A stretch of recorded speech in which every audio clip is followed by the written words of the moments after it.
مفتی طارق مسعود کہتے ہیں کہ امام کعبہ حنبلی ہیں اس وجہ سے اس لیے عیدین میں 7 تکبیر کہتے ہیں۔ اصل میں ہمارے بزرگوں کو جو اپنے یہاں کے دیوبندی علماء ہیں، جن کو میں حنفی نہیں سمجھتا ہوں، کیونکہ اگر وہ حنفی ہوتے تو امام ابو حنیفہ کے عقیدے اور ان کی وصیت اور نصیحت پر عمل کرتے، تو ہمارے دیوبندی علماء سب زیادہ غم ان کو یہی کھایا جاتا ہے کہ اپنے کو اپنی طرح ہر ایک کو مقلد کہیں۔ یہاں کے علماء سے آپ تقلید کی بات ہرگز نہیں سنیں گے، اور یہ کہ یہاں کا مذہب جو ہے، جیسا کہ حکومت کا رسمی مذہب جیسے کسی نے کہا ہے کہ حنبلی مذہب، یہ سب غلط ہے۔ میں نے اس کی تحقیق اور اس کی توضیح کی ہے کتاب میں، علماء دیوبند کو مشورہ، اس میں آپ پڑھیں، اگر ملے آپ کو کتاب تو اس میں پڑھیں، ہم نے اس کی توضیح کی ہے کہ یہ ذہن سازی غلط ہے کہ یہاں کے سب لوگ مقلد علماء ہیں۔ البتہ تقلید پائی جاتی ہے مکہ مدینہ میں زیادہ سے زیادہ، کیونکہ پوری دنیا کے مجاورین ہر قسم کے عقیدہ، جیسے کہ محی الدین ابن عربی بھی یہاں آ کر کے رہے اور اپنا عقیدہ لے کر کے، اور کسی زمانے میں زیدی جو شیعہ کا ایک یعنی فرقہ ہے، ان کا بھی الگ مسلح تھا، اور وہ حیا علی العمل، جیسا کہ لکھا ہے کہ حیا علی العمل حیا علی خیر العمل الصلاۃ خیر من النوم کے بجائے کہتے تھے۔ بہرحال جیسا بھی ہو، تو ہر ایک یہاں ہے، لیکن الحمدللہ اس حکومت کی تعلیم تربیت لوگوں میں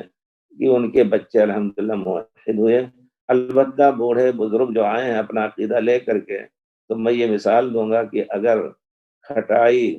بمبئی سے آ کر کے مکہ پہنچ جائے تو وہ مٹھائی نہیں ہو جائے گی جب تک اس میں میٹھا ڈالے نہ خوب اچھی طرح، اس کی فطرت کو نہ بدلیں۔ تو وہی شکل یہاں بھی ہے، بہت سے لوگ دور بھاگتے ہیں صحیح عقیدہ سننے سے، اور کہتے ہیں کہ انا وجدنا آباءنا علی امہ، ہمارے آبا و اجداد ایک خاص دین اور خاص عقیدے پر تھے، وہی ہمارے لیے ہدایت کے لیے کافی ہے۔ تو بہرحال ان کا یہ کہنا، یہ حنبلی اس وجہ سے عیدین میں 7 تکبیر کہتے ہیں۔ صحیح روایت میں ہے پیارے رسول نے پہلی رکعت میں 7 تکبیر کہی، اور دوسری رکعت میں 5 عیدین میں، اور حنفیہ کے یہاں شاید 3 ہے 4 ہے 5 ہے، پتہ نہیں۔ تو اس وجہ سے وہ اس لیے قبول کر رہے ہیں، یعنی ان کی نماز اس وجہ سے صحیح ہے شاید امام حرم کے پیچھے کی وہ مقلد ہیں، یعنی گویا رفع الیدین بھی اگر کر رہے ہیں تو تقلید احمد بن حنبل میں، جیسا کسی اور نے کہا ہے کہ ہم ان کے پیچھے جاتے ہیں نماز پڑھتے ہیں، اور وہ لوگ جو رفع الیدین کرتے ہیں تو تقلید کی بنا پر رفع الیدین کر رہے ہیں، یعنی سب سے بڑا قابل قبول عمل کے قابل قبول ہونے کا ان کے یہاں مسئلہ جو ہے وہ تقلید کا ہے۔ اگر تقلید نہیں کر رہا ہے تو وہ عمل غلط ہے، لیکن اگر تقلید کے پیچھے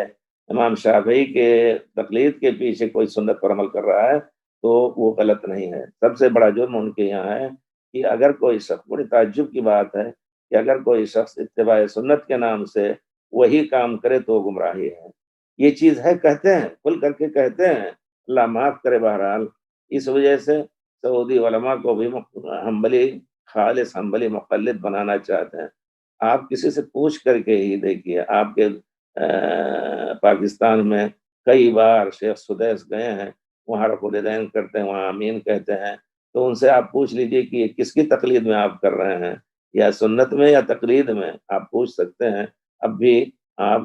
فون وغیرہ کے ذریعے سے پوچھئے، مولانا سے یہی کہوں گا، یا کوئی بھی جو کہتا ہے کہ رفع الیدین کرتے ہیں تقلید امام احمد بن حنبل میں، اس وجہ سے ہم ان کے پیچھے نماز پڑھنے کو جائز سمجھتے ہیں۔ اللہ المستعان۔ اور وہی کام اگر ہم کہیں کہ نہیں، ہم سنت رسول پر عمل کرنے کے لیے کہتے ہیں اور وہ ائمہ کی تاکید کے مطابق ہے، تو وہ جرم ہے، اور وہ غلالت اور گمراہی ہے، گمراہ فکر ہے۔ یہ اس طرح کے تعبیر کرتے ہیں، جیسا کہ میں نے ذکر کیا، اس کتاب کو پڑھنے کی کوشش کریں، مختصر کتاب ہے، علماء دیوبند کو مشورہ